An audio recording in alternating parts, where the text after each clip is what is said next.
Um, Hello everyone. Can anybody hear me? Um, can anybody hear me? I see that I'm online. Are you online?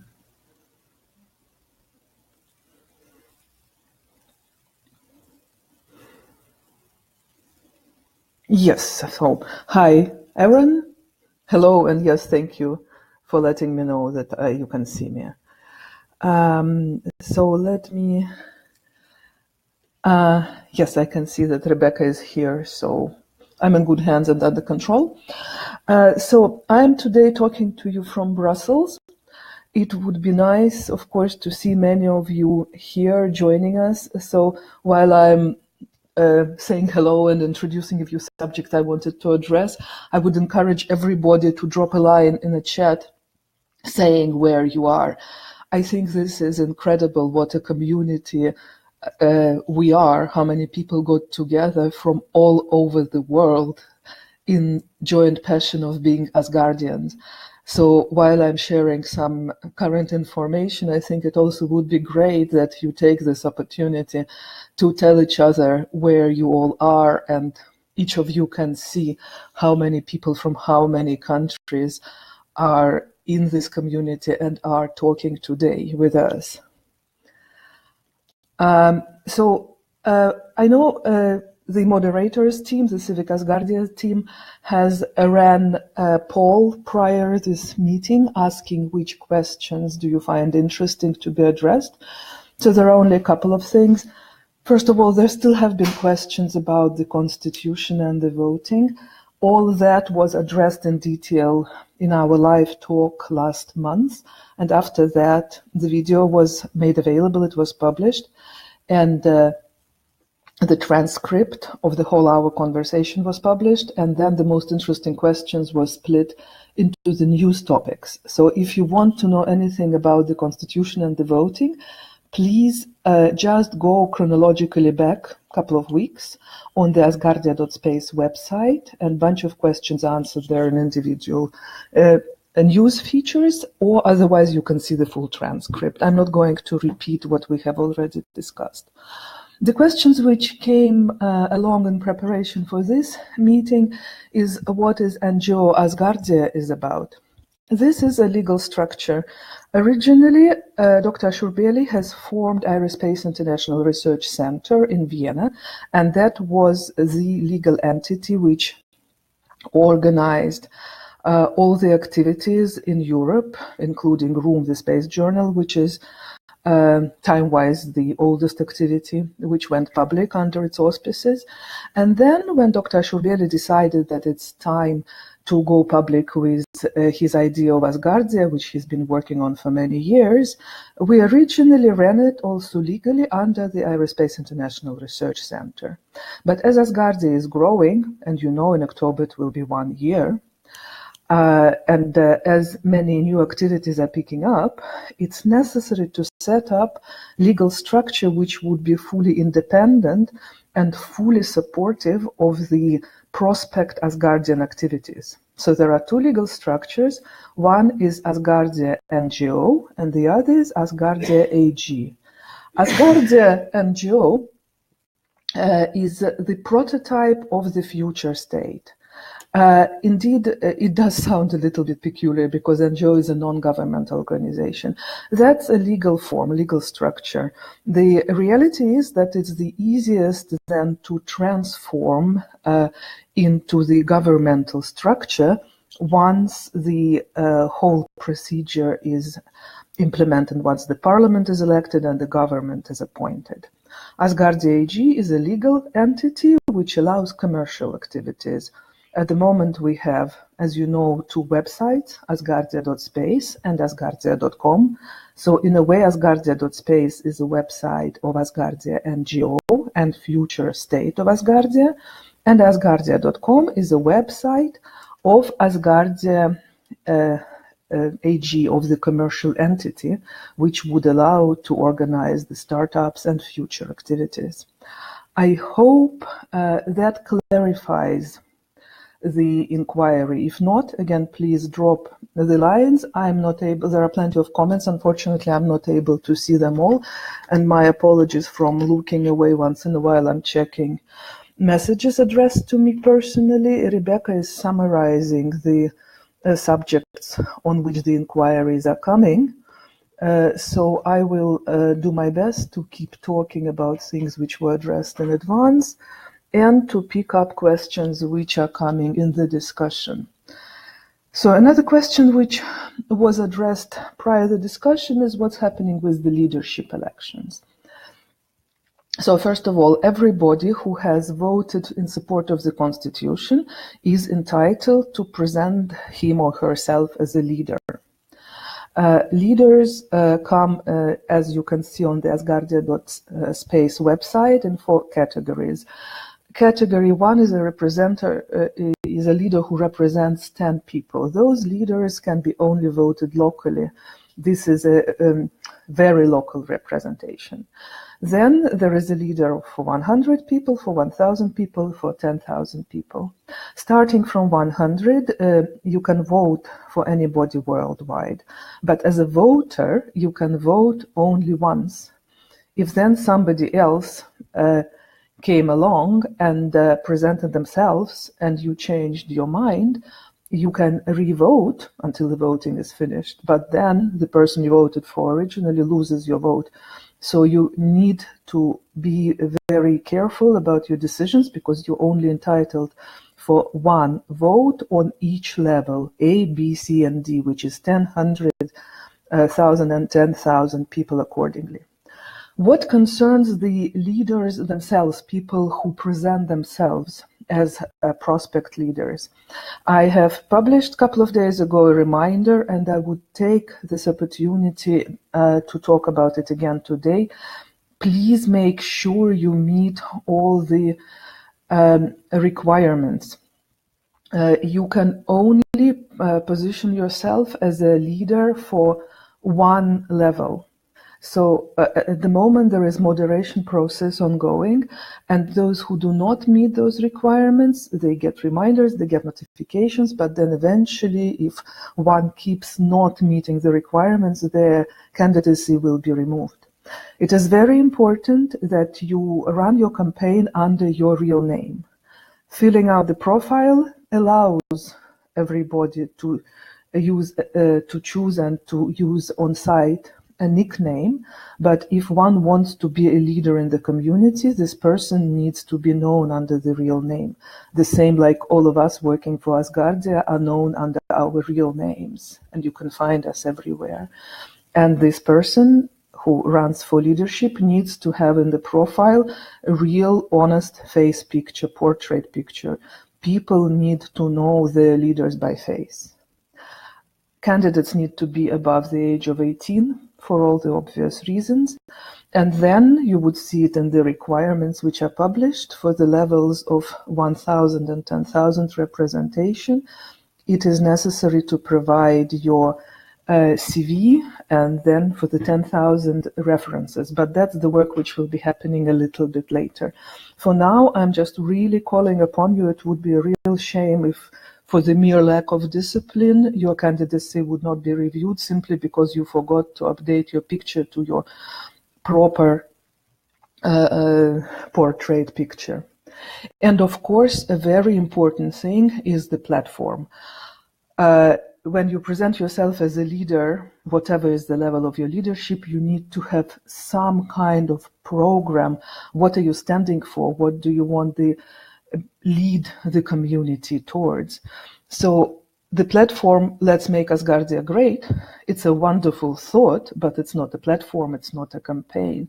So when my colleagues who are working in this direction are entering email exchange with people who applied for leadership and suggest that they expand the platform, write a bit more what they stand for, when they receive back an email saying, I don't understand what you mean, please understand us. We are not in the position to explain somebody who wants to be a leader what does it take to express their own thoughts. We create the infrastructure and the system which supports applications, which supports candidates for leadership to express themselves. But it's up to the candidates to be vocal about what they stand for.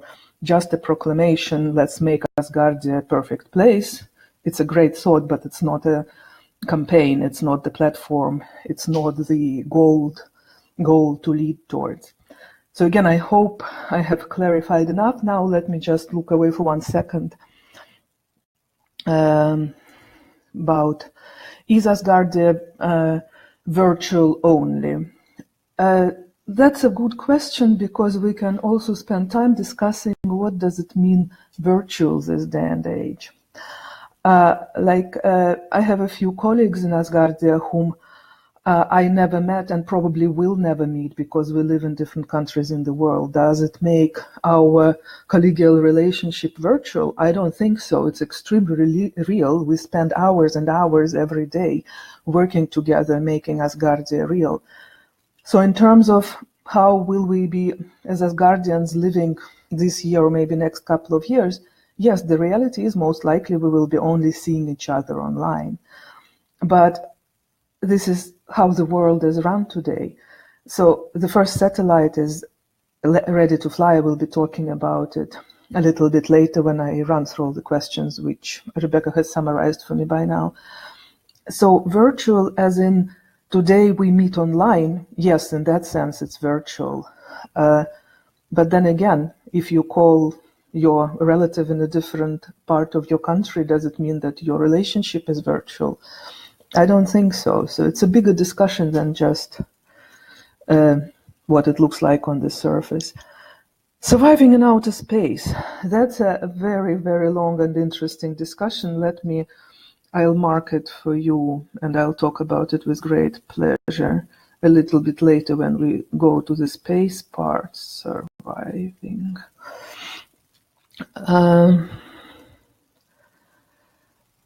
How can you get approval from all governments of the world to start this activity, and how you get money to grow this activity? And nobody needs to get approval from the other governments to be a nation. Again, we spoke about it, but I will gladly address this subject once again. Nation does not have a definition in a sense of territorial belonging or anything else. A group of people who share in something which unites them can get together and declare themselves a nation. That's why Asgardia at this moment, as you would see from the constitution, from the title, it's the first in human history space nation. In order to achieve statehood, it's something else.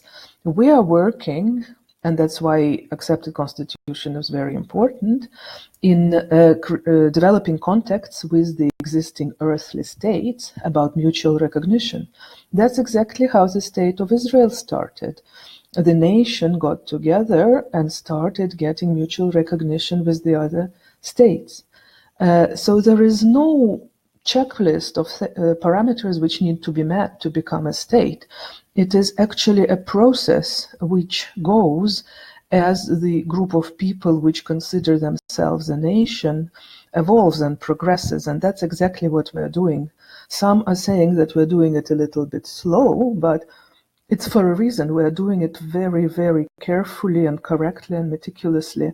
That's why when we do go public and when we address other states, we are absolutely sure that we are doing it by the book, and they have all the opportunity to enter a relationship with us. Where does money come from to grow this activity? So far, every cent in this activity came from the private funding by Dr. Ashurbeli. And this is still his commitment for some time to come. Asgardia.com creates opportunities to host businesses in jurisdiction of Asgardia. We are very proud to see that a lot of young, intelligent people are joining.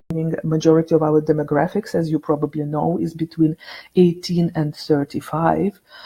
And we really are looking forward for bright, young, smart people to bring their startup businesses into the jurisdiction of Asgardia. That's why also we're setting up the cryptocurrency. That's still some months away. I'll promise to have a detailed talk about it when we're ready, but that's probably not before first quarter next year. And that's how eventually we expect Asgardia to be financially self-sustaining. English is an operational language. People are finding it not fair as they cannot understand it. Yes, you're right. So official language and operational language are different things, of course. It's the truth of the world we're living in today. We have to start somewhere, and we start at what works commonly the most. It's our reality, and we live in it. In terms of the official documentation, as you have seen, Constitution was published in 12 languages. These are the 12 most spoken languages in Asgardia, and we will be working on publishing on excuse me, I just need to connect the charger, on presenting all material in the official material in the 12 most spoken languages of Asgardia. Also in the parliament, it will be taken into account what is the language representation of people registered in Asgardia. Beyond that, all I can say is that thank you to all the volunteers who make an effort to take forward everything we publish and to make transcripts from what I say, to put translations forward, to collect feedback from the respective groups, and to generate responses and feedback to us in administration. I'm sure that in a few years we will grow to the extent that this question would not occur anymore, but today this simply is the reality of where we are. What are the goals of Asgardia? Well, may I encourage you to open asgardia.space and then open the first tab in the menu, Space Nation, and then there is Concept, which is the first line in the menu. It's to protect Earth from outer space threats. Those are natural threats and man-made threats. Some of those are space debris, and some of those can come from the geopolitics, which in some ways can lead to military conflicts. So Asgardia is working towards uniting humanity in peace through space. And in practical sense, Asgardia will be launching satellites. These satellites would be allowing data transmission and data storage, and ultimately there will be human habitable platforms, which we call ARCs, as a prototype of the human settlements. Dr. Shurbele emphasized especially that he is talking now only about habitable platforms because he is an engineer with a track record of success, is only setting himself goals which he can see through in his lifetime. So while in his vision, of course, there is settlement foreseen on the other planets, in the goals which he sets as short to mid-term is a satellite launch, satellite constellation launches, and habitable platforms in low Earth orbit. You may want to elaborate campaign position. Well, campaigns, I believe we spoke about these campaign positions. When you are positioning yourself as a leader, please do make an effort to express what you stand for and what it is you are presenting for the community, and what is it about. UN recognition. We are working, the question is what's happening with United Nations recognition.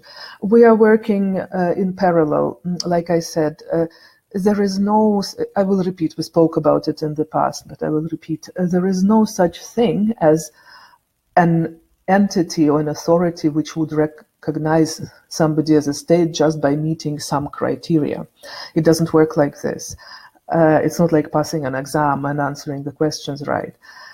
So we're working in parallel on mutual recognition one-to-one, so bilateral recognitions with earthly states, and in parallel we're preparing a set of documents which would be necessary for applying to United Nations when the status of the mutual bilateral recognition is mature enough.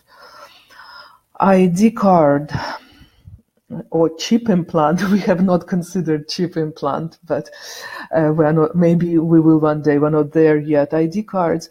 Once this process of constitution voting is over, that will be one of the next steps of administration to look into the ID cards and eventually passports. It will not be extremely fast. It will be done again very properly, very meticulously to make sure that what is done works and it universally works and it's safe and it's totally secure in the modern world. It will be only possible to receive ID card and eventually a passport to those who have voted for the Constitution and have identified themselves as real people.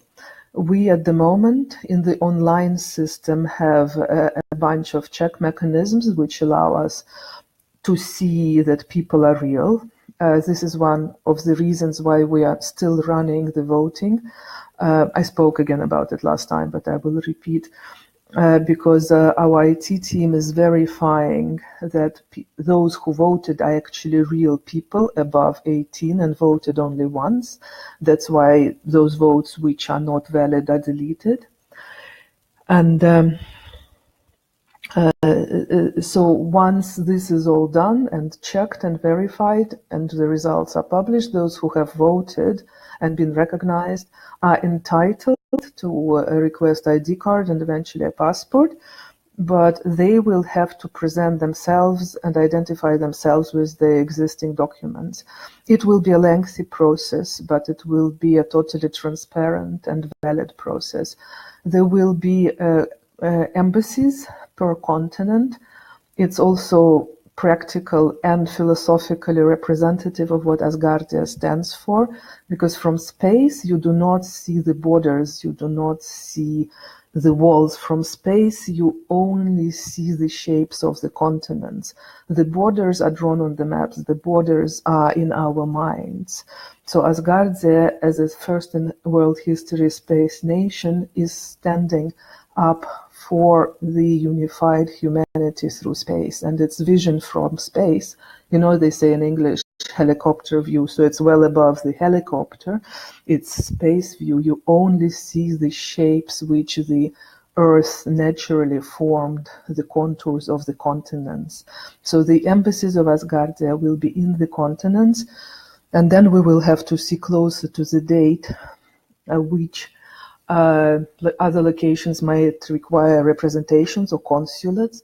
So those who get to receive their ID cards and passports, they will have to present themselves and identify themselves in person. We will only be issuing Asgardian documents to those who came in person. But closer to the date, we will discuss it. This is still some time away, but please be assured we're working on it very, very properly and very thoroughly. How the parliament will be formed, how many posts, they did not solve the territory. Again, territory is something else. Asgardian satellites or anything what Asgardia launches from now on will be Asgardian territory. Then in terms of how the parliament will operate, the same like I'm talking to you now, but through a more sophisticated communication system. There are perfectly good systems which allow multilateral video conference meetings with translation. So it works. Believe me, I live in Europe since 1992. There are 27 states, everybody speaks his own language, and it works in Europe. I'm sure it will work in Asgardia. There is world experience how to operate international communities of political leaders. progress with solar. Like I said, I will talk about it some months away. Again, I can assure you that we have top mathematicians on the team who are working on cryptocurrency, taking into account all the current latest developments. Where are embassies to be located? I don't have an answer yet. So far, I can only repeat what I said. It will be per continent. There are 6 continents known. Can we financially immigrate to Asgardia to be tax registered? That's a great question. I don't know the answer yet. I will need to discuss it internally with the specialists. I will note it down and come back to it later. Excuse me, so I remember that I promised to return to it. How are the innovations protected, and are there Asgardian property or community? Well, there will be a copyright law of Asgardia. Constitution is the main law of the state, of the country, of the state, of the nation.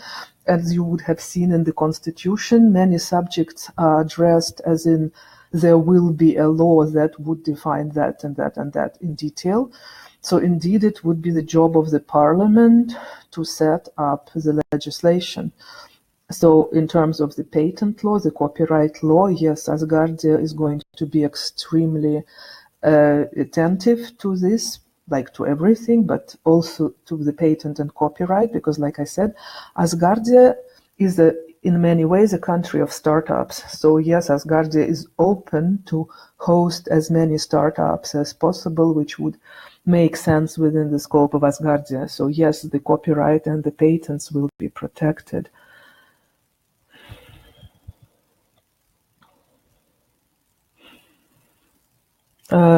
There are several companies that are creating universal translators. Their developments are crude, but could help the development. Well, I'm not sure about universal translators helping us in communication like this. Like if you install Google Chrome on your as a browser, there are several, but in Google Chrome, it seems that Google Translate works the best. Like after the previous broadcast, the moderator team did an incredible job. In less than 24 hours. They got everything I said in more than an hour typed. And I know that people ran Google Translate on it. I have browsed through the Russian one. Again, it was not brilliant Russian, but it made sense. So I would encourage everybody who is interested, once the transcript is made, also to run it using Chrome through Google Translate. In terms of the audio live, I would not at the moment experiment with that. Dual citizenship with some countries don't allow. That's addressed in the Constitution. Asgardian citizenship in its nature is unique. So by accepting Asgardian citizenship, by requesting and obtaining it, a person does not become a citizenship of a second country. It's not like if you're a citizen of, I don't know, America and Canada at the same time. No, these are just earthly countries. And then the respective laws apply because each of them defines their citizenship in a particular way. Asgardia in its constitution, if you look, there is a chapter called Citizenship. You will see that it's stated there that it's unique in its nature and it's not claiming to be one of those citizenship where you have to choose in between. So by our own setup, that's all explained in the Constitution. And then it's a question of negotiations, it would be a topic which is part of the discussion of mutual recognition, that the other countries, earthly countries, get to realize that Asgardia is not a second citizenship, but it's a space citizenship. So it's not either or, but it's unique in its nature. And we will be working with the other countries to make sure that they understand and recognize. In how many years this Asgardia project will be born? I'm not sure I understand the question. Because, again, Dr. Shurbeli has been working on this for many, many years, as in contemplating it. And the first satellite will fly this year.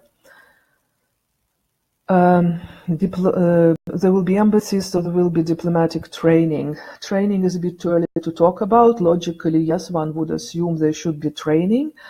But again, let's walk before we run. There will be local representations, there will be ambassadors, there will be counselors.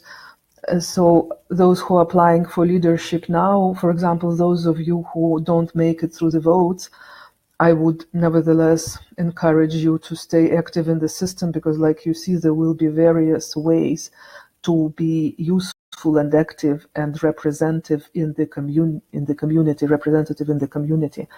So indeed, embassies will have to be manned, and it will be necessary to have people who are willing to act on behalf of Asgardia. Will there be an independent language for the future? It's in the thinking. It's not impossible. Again, it's not like action number one on our to-do list, but it's certainly a natural thing to consider. And let's say we are open to this. There hasn't yet been a lot of work done to make this happen, but the thinking is ongoing. Certainly, it's possible. It's certainly possible. Can you explain when and where we, the new nation, will meet? I don't know how to answer this question, because of course people are physically spread all over the globe. And what do you consider a meeting of the nation? Like, if you are, I don't know, an American and you live wherever you live, does it mean that you one day go and meet every American in the world? You just live where you live, and you come across people, and you live in your area, so you know people around you, or you know people you work with, or you bump into somebody and you make friends. But it's not that if you are a nation, you have annual national meeting where the whole bunch of hundreds of thousands of people come together, not to mention the nations where there are millions of people, and we certainly expect to grow much, much further beyond what we are now. Universal translators was for person meeting face-to-face, spoken conversation. Yeah, thank you for this suggestion. We will look into this when it comes to the operational work in the parliament and in the government. That's, of course, very good to know that this is available. While we're talking about meetings, let me put an idea out there. It's a question to which I don't know an answer. I will be in Adelaide the second half of September for the International Astronautical Congress. I will be talking there at the youth forum, which is called Space Generation Congress, about Asgardia. That's you can say elite of the space science in the young generation. We were considering making a meeting in Adelaide, but so far I have not received any feedback in the community if there is a natural leader in Adelaide who would want to take on the organization.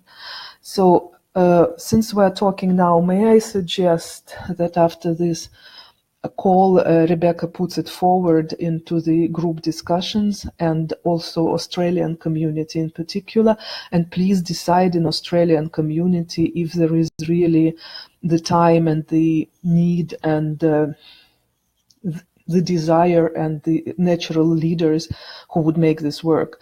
I'm available, but I cannot organize everything on my own. So only if the community is there and has the wish and the time to do it, I'm very happy to support it. So please let me know, and let's discuss it in more detail. Now, I see that we are doing let me see if we have any national symbols winner. Okay, so that will be once the voting is over, which will be well in a few days now, I'm sure. There will be a formal announcements in the forum. They will be presented as decrees by Dr. Shurbeli, and among those decrees there will be the announcements of what's happening with the symbols. So once this voting process is completed, everything will be published online with the links to the website, to the contest pages. It's all coming in the next week or two.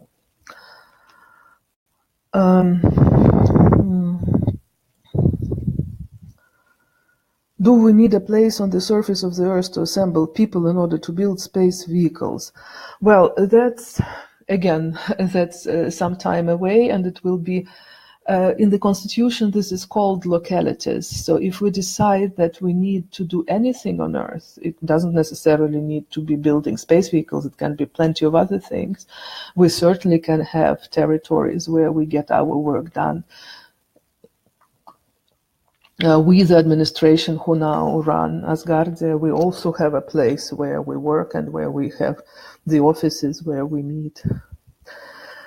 The question how I can apply for Asgardia, as in register on the website, asgardia.space, and then you click join. On the top right corner, you can either join or log in, and then the whole page takes you through the application process. Okay, I see that the questions, also Rebecca is asking how can apply to work in Asgardia. At the moment, there are no jobs as employment in Asgardia. You can be a moderator as a volunteer. There are plenty of volunteer positions. For that, you need to see the blog, the section of the blog, which is in the Civic Asgardia domain. Again, Rebecca is the best person to answer that. And you can bring your business into the jurisdiction of Asgardia. Otherwise, you can apply as a leader. But again, at this point, this is not an employment, not a job. This is an opportunity, a political career opportunity. So at the moment, no, there are no vacancies to apply for to work in Asgardia as an employee. So I'll go back to talking about survival in space. I believe we are done with the questions which were organizationally immediate. And before I go there, I would encourage everybody to check the latest post about applying the decals to the solar arrays of Asgardia 1 satellite. You know that Asgardia 1 satellite is a CubeSat. The CubeSat is called, it has this name because it made out of 10 by 10 by 10 centimeters cubes. In our case, it's 2 times cube, so it's 10 by 10 by 20. You can see it on the pictures that it's vertical. In a folded position, the way you can see it now on the pictures, the solar arrays, they are bent in such a way that each array is covering one side of the rectangle. So what you see on the pictures now indeed is a rectangle which has on the one side the logo and on the other side the slogan "One Humanity, One Unity." But once it's in the free flight, the solar arrays will open. We will be posting pictures of what CubeSat and free flight looks like. And it will be too far from the Earth or from the ISS to take real picture of it, so you could see the what is engraved on the solar arrays. But that's why you see it now. And we asked Nanorex, and they did a great job in recording the application of the decals process. About the launch itself, the launch was originally announced of the vehicle Cygnus, where our satellite is one of the cargo. It was originally meant to be in September. At the moment, in the NASA schedules, which NASA publishes, the launch of this vehicle is shifted to November. So that has nothing to do with us. We are just using the service to launch our satellite. The satellite itself is ready, and the way to, first of all, to fly virtually to space, let me remind you, is to upload your data via asgardia.space website, so it can be still transferred to the satellite. And the satellite now is going to fly on Cygnus, a vehicle which will launch to the International Space Station in the current plan in November. And then, after it's staying in the vehicle attached to the space station, it will then, after a couple of months, detach, fly further up a little, and then deploy several satellites, including Asgardia 1, into outer space. And that's when the free flight is going to start. And that's when the solar arrays will open. And that's when we will be able, to know, and we can see it already now, what the engraved logo and the slogan look like. So we all are looking forward for this launch to happen. The clean room, I promised in my recent post to explain what's the purpose of the clean room on the NanoRax facility. In space, it's vacuum. In vacuum, nobody can survive in vacuum. There is no oxygen. So also, we don't want any extra bacteria. We don't need any microorganisms to be in space. It's very important for the astronauts on board the space station to be bacteria-free, illness-free. For example, people who launch to space, to the International Space Station, or to the previous flights, which happened before, they stay in so-called quarantine. It's very important that nobody has a cold, that nobody has a flu, that nobody has any bug which can go with them into space, because in order for humans to survive, they get life support system on the station where they live. And this life support system circulates the air. So everything we are breathing there, it goes through the filters, it gets cleared of CO2, they add some oxygen, but still it's going through the closed loop system and it's returning into breathable air. So if anybody has a flu, and anybody sneezes into this joint volume of breathing, that bug of a flu, that microorganism, it goes into this shared joint life support system. So it's critically important that nobody with an illness flies to space. That's why the crews stay in isolation. And that's why it is also very important that all the cargo is absolutely clean and clear of any microorganisms. So you could see on the pictures there that the engineer who is working on this is dressed like a medical doctor almost. He's wearing a hat, he's wearing an overcoat, he's wearing even a breathing mask. Because actually by breathing or sneezing, we share a lot of bacteria. And actually on Earth, that's not bad because that's what makes us stronger. We get immune from encountering many bacteria and killing it with our own system. But if it goes into the closed loop air recycling and life support, that can be very dangerous because it becomes many, many times more powerful and strong.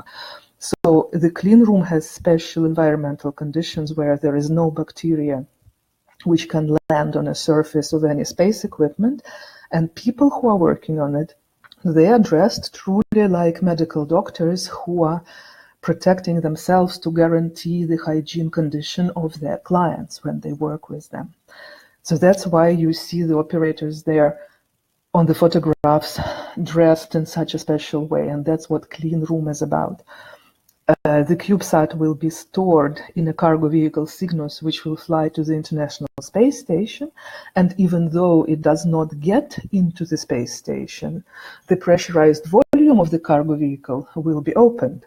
The vehicle flies, it docks, the hatch opens, the crew goes there, floats really, not goes, and they unload things which is for them to use on the space station. But at the same time, those things which stay still in the cargo compartment of the vehicle for future use, they are becoming part of the shared volume of the integrated assembly of the space station and the cargo vehicle. So they still need to be sterile, clean, even though they don't get carried over into the space station. So that's what clean room and preparation is about, and what actually you might find jolly amusing when the crew are prepared to go into space.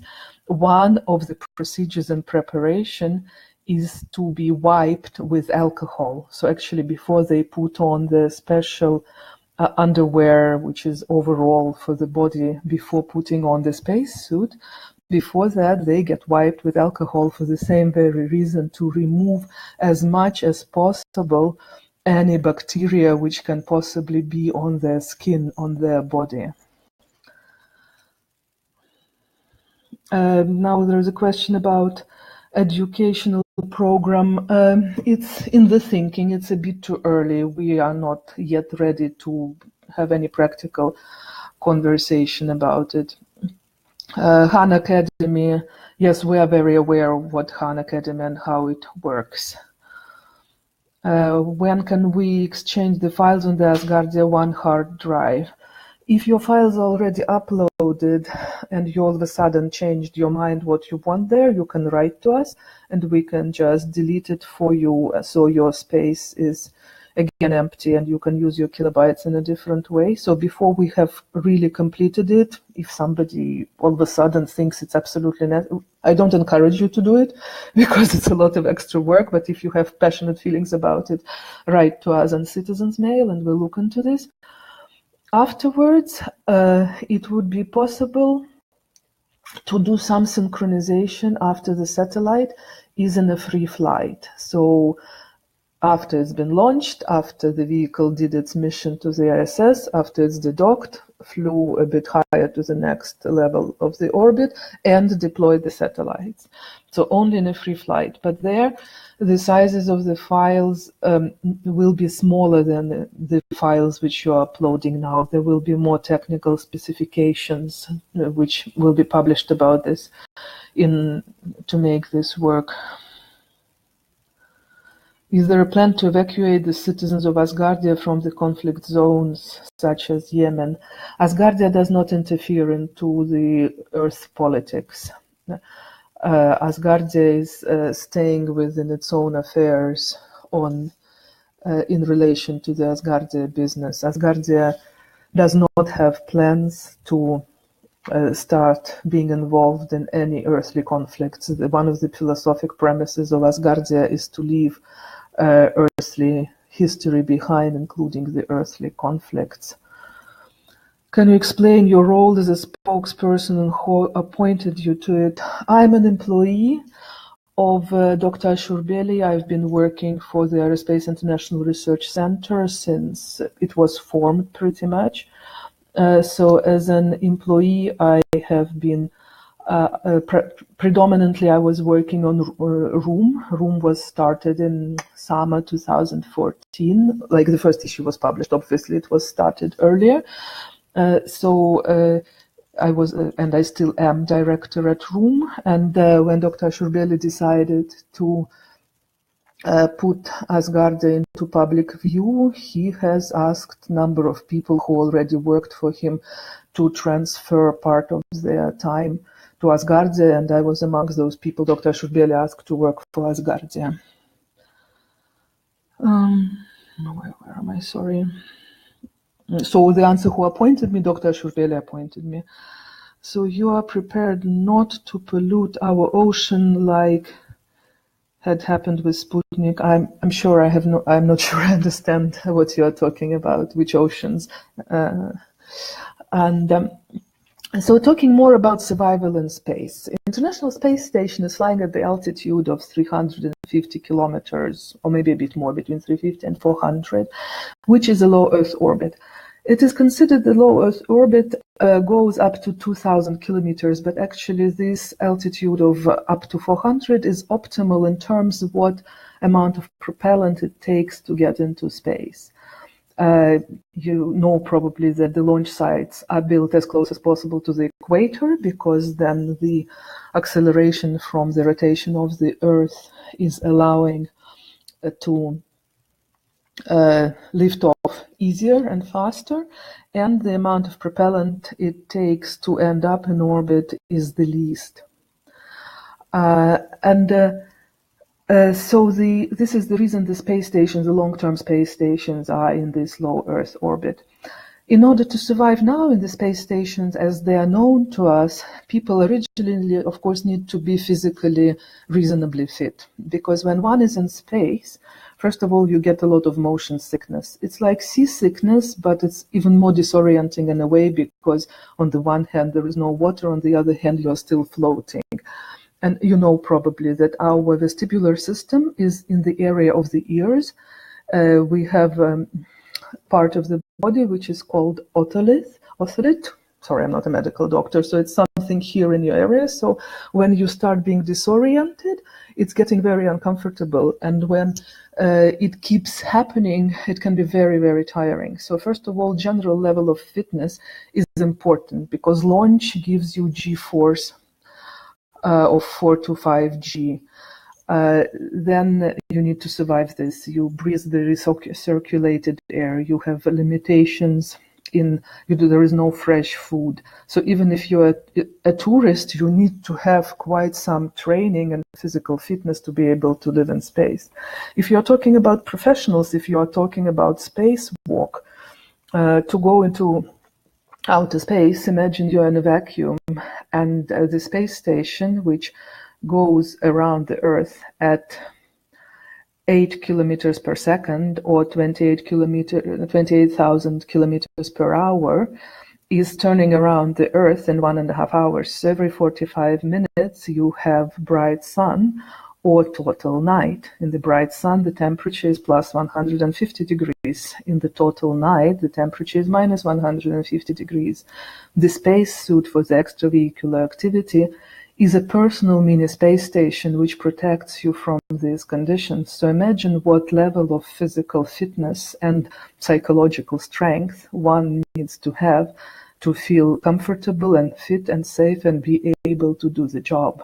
We're operating in a very personal, comfortable spacesuit in the outer space. From the stories of the astronauts who made spacewalks, it's one of the most exciting but devastating feelings when you stand on the edge and you realize it's the feeling that you can't fall because there is nothing beyond you, nothing behind you, nothing in front of you. So it's like standing on the top of the high skyscraper, with the only difference that there is no surface underneath you. And at the same time, you absolutely have to be at any given moment connected by at least 2 tethers to the surface of the space station, because if, God forbids it, you lose the connection, even if you are half a meter away, that's finished, because you keep turning around the Earth at the same rate at which the space station is turning around the Earth, 28,000 kilometers per hour. But you have no way to accelerate yourself. You have no way to catch up with the station. So no matter what you do, you have to be connected to the space station where life support system is. Will room be integrated into Asgardia?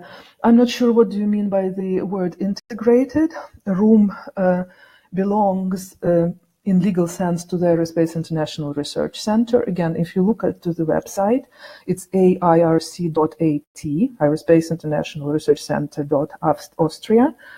You can see there what is happening. That room is publication of ARC. You can see their company management team. You can see that, well, my colleagues and myself who work there. You can go to room.eu.com. You can see again at the bottom there is a menu line team. You can see who works there, and on asgardia.space you can see that also there are logos, clickable logos of ARC and Room. So yes, these are entities which belong to the same holding. So there is nothing to integrate or disintegrate. I make an effort now to make sure that in each issue of Room there is a write-up about Asgardia, because it's only natural, of course, in the magazine published by the holding of Dr. Shurbeli to talk about one of the flagship projects which he is leading. So beyond that, I'm not sure what is meant by the word integration. Launch date, as I have already mentioned, currently NASA is publishing the date of the 10th of November for the OA8 Cygnus vehicle, where Asgardia 1 satellite is one of the cargo. but this depends on NASA. Launch dates often shift. There are various reasons for that. Space business is still a tricky one. Every space flight is a test flight. Nothing is yet routine. So in every flight, anything which is doubtful would be a reason for the delay. That's normal. That's how the business is run.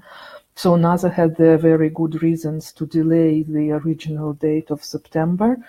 Current date which they publish is in November. Asgardia 1 satellite, as you have seen, is ready. So it's staying in the integration facility of NanoRex, who are our partners in preparing the satellite. So the moment NASA tells them that they are ready for integrating cargo into the Cygnus vehicle, NanoRex will just go step by step. They were ready to do it earlier. That's why earlier, maybe you remember, we had a countdown clock on the website saying how much time was left until you could have uploaded your files. This was with the due date announced by NASA of the launch of the 12th of September. So counting back from that launch date, just down to 1 day, the whole process which NanoRex has to undergo, with that schedule, the 23rd of July, I believe, was the last day, or 22nd, was the last day we could have possibly had any files from you to transfer to the hard disk, which will be integrated into the satellite. So the moment we were told that there will be a delay, we, of course, immediately are telling you that you are welcome still to upload your files as long as room is available. So the current published launch date is 12th of November. If by chance, this also happens, not very often, but it happens, that the launch is shifting forward rather than backward, we are ready. So the moment NASA tells NanoRex to submit hardware for integration, it will be done immediately because we are perfectly on the good track. When will the passports start to be distributed? I will tell you as soon as I know, because first of all, first there will be ID cards, and in a way it is more important because ID cards, they will also be integrated with the whole national identification, like banking system and social security system. So this will be a process which will be happening in parallel with the development of Solar as a currency. And so when there are any updates, you certainly will be the first ones to hear about it. Passports, as in travel document passports, that absolutely is amongst our goals.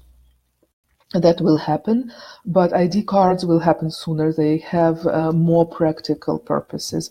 For passports to travel with, we need not only to issue passports, but we also need to achieve recognitions and agreements with the countries who would be willing to allow crossing their borders using Asgardian passports. So passports, in a way, would make sense a bit later when you actually can start using passports for traveling, while ID cards, the way they are conceived, are meant to be usable also for your practical life, even if you don't travel much. So first there will be ID cards.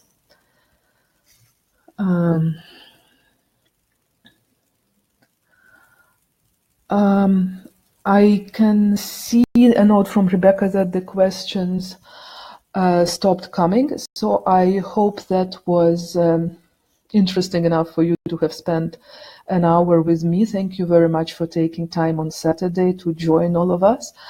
I believe we're entering a good routine now where we meet once a month, and I suggest we continue this. In a month's time, in September, I will be already in a conference in Adelaide. So what I can also try to do, we need to figure out with the team how that would work best. Maybe I would be able to do a broadcast from the location. There will be also an exhibition area. I will try to see if it would be possible just to make some shorter broadcasts showing you how the Aerospace International Astronautical Congress is happening. So we will be discussing that.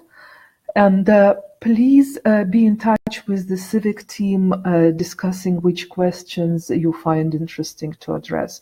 I will be bringing up the news as they progress for Asgardia satellite and for the formation of the parliament and leadership elections, but maybe there are other things you find interesting. So please make sure that the civic team is aware of what you want to talk about. And we will address it in the second half of September. And of course, if there are super urgent news and super urgent questions, there are always ways to have spontaneous meetings sooner. So thank you very much for taking time to talk to me on Saturday, and I wish you a very good day, and we talk again soon.